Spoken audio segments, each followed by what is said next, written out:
One of the best things about being over here in Dallas at this competition is getting to work with a new artistic partner for the Cliburn, and that is the Dallas Symphony Orchestra. We are so pleased to be joined now by the president and CEO of the Dallas Symphony, Kim Noltemy. Kim, welcome. Thank you so much. What a thrill to be here today.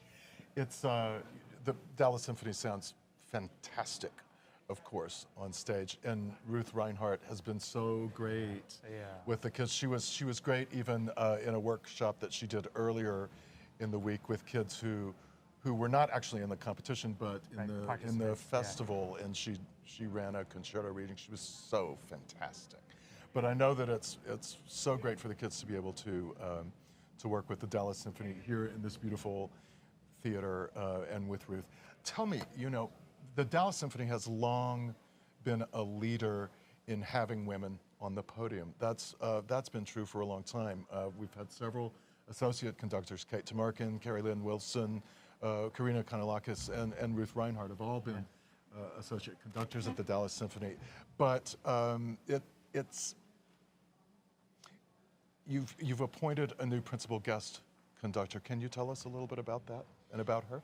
Sure. So we hired Gemma New to be our principal guest. Gemma is well known in the music business. She has been at St. Louis for a couple of years as a resident conductor and is the music director in Hamilton, Ontario. She's known for her willingness and ability to bring life and excitement to new works for the audience. We know the musicians love the new works, but the audience really connects with it the way she presents it. So we thought she'd be a wonderful principal guest conductor. It's been quite some time since the Dallas Symphony has had one.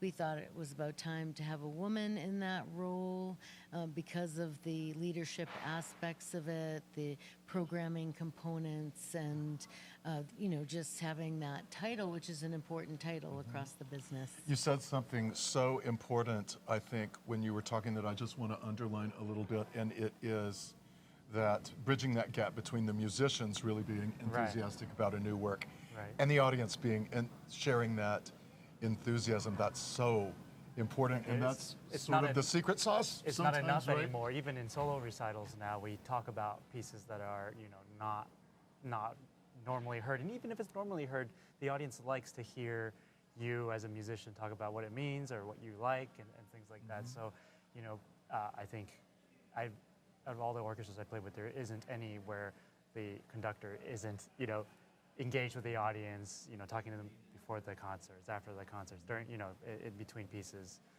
So I think it's a great direction that she will help bring the organization. So. Super important, and also a composer in residence. Yes, so we were able to get Julia Wolf to agree to take this position, which is amazing if you think about the fact that she's won a Pulitzer Prize. Wow. She's a MacArthur Fellow winner, the Genius Award, and she's such a great person to work with and really a mentor to people with whom she works, and we're just so happy to have her with us for a couple of years. Okay, that was my next question. Is she starting this upcoming season? Because I know she was present at a presence at the Soluna Festival. Right. Yes, but it's prospectively for 2 seasons, and she, will work with us on new music that we will, decide what to do together, but also we're going to, perform some of her works that are amazing and don't get performed enough. This is a very exciting time, of course, for the Dallas Symphony. Hiring you was certainly a great step for the Dallas Symphony, Thank you. and having a new music director come in, that is such a tricky time. It really is, for an orchestra, and Jaap van Zweden, it's such a tough act to follow, but hiring Fabio Luisi, my gosh, how did you pull that off?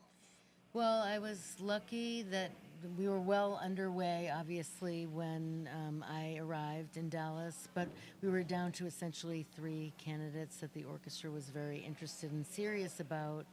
And then Fabio came to Dallas, and everyone just fell in love with him. I mean, he is an incredible musician. He is a creative thinker. You know, he's a guy who's basically a 59-year-old European conductor, right? So you would say, oh my goodness, will he, want to work in the new ways that we need to in the U.S. to get audiences to come and to connect with the donors? Right. And the answer is absolutely yes. And he has such great ideas. He wants to champion American composers. He's excited about multimedia events with the orchestra, so using other components beyond just having the orchestra on the stage, so potentially dancers or visuals, and he's just really open to all of that, and it's going to be an exciting period. And of course, he has his opera background, so we'll have a semi-staged opera each season, which will be fantastic. And, it's wonderful to hear a great orchestra like the Dallas Symphony doing opera, right? Because it adds a whole dimension to the production, so that will be fantastic. And he's just an all-around great guy to work with, and just really cares about the Dallas Symphony, so it's so important. Are you breaking him in gradually? I mean, people expect a music director to just, people who are not regular symphony goers think that you got a new conductor, they're there 52 weeks a year. That's, of course, not how it works in the industry at all. The industry standard is 12 to 16 weeks or something like that. Right, yes. So is he filling in gradually? Yes, is ramping because up? of his schedule around the world, and he gave up one appointment and just changing things around. So he's going to be in Dallas for 5 weeks next season, plus our Vail concerts, and then he'll go up each year until we get him as much as we possibly can get him. Can you talk a little bit, you hinted at this, but I want to dig a little deeper about the challenges a symphony orchestra faces in 2019, particularly in the United States. We're fond of saying with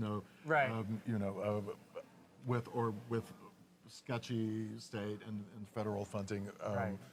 It's different from a European orchestra, and we have to be careful how the money is spent and where it comes from and everything. Can you talk a little bit about what the particular challenges are of a symphony orchestra right now?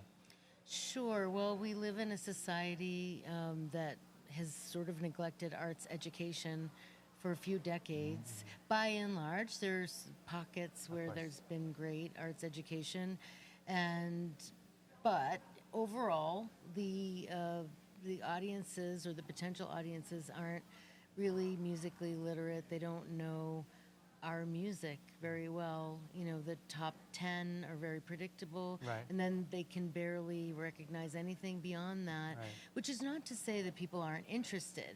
It's just that it's our job to be the storytellers. It's our job to educate. Adult education is as important as the education for the younger kids. Sure. How do we go about that? How do we do that? Well, there's so many ways. There's the obvious things like podcasts and using technology to do distance learning.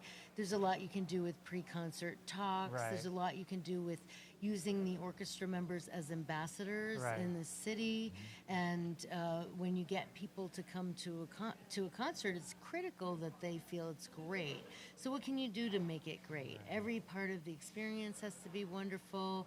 They need to be, getting a chance to meet the musicians. We started that post-concert opportunity for regular audience members, not just donors, to meet the musicians. Our musicians have been fantastic and really enthusiastic about doing that. Remarks from stage by musicians, conductors speaking from the stage, figuring out what's the best way to do the program notes. When I was in Boston, a lot of times people didn't even want to book because they would hear the notes on their way, whether it was in their car, because they would just do it through our site, or they would look at a video podcast before they came. And that stuff is so critical. We have to make it easy. You need to give people those 5 things that they can talk about comfortably. And then they will love it because it's great music.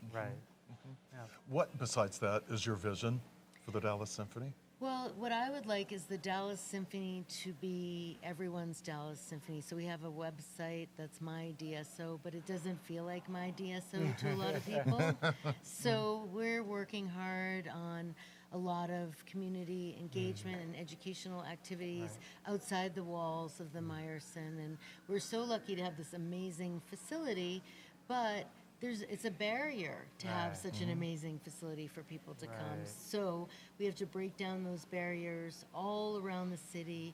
We need to perform where the people are. You know, we're trying to put together a series of concerts in different venues, from Clyde Warren Park to the zoo, to the Arboretum, to all the different festivals that exist in the neighborhoods that, you know, I certainly am new to town, so they're all new to me. But people in Dallas, as I've seen, sort of stick in their neighborhoods. So how do we go into the different neighborhoods so people get to know us and get our musicians to be talking to people more? And, you know, there's so many things you have to do, but the key is for people to say, I am willing to give that a try, because I saw some music in the park, I saw some music in the museum, I saw music in an office building.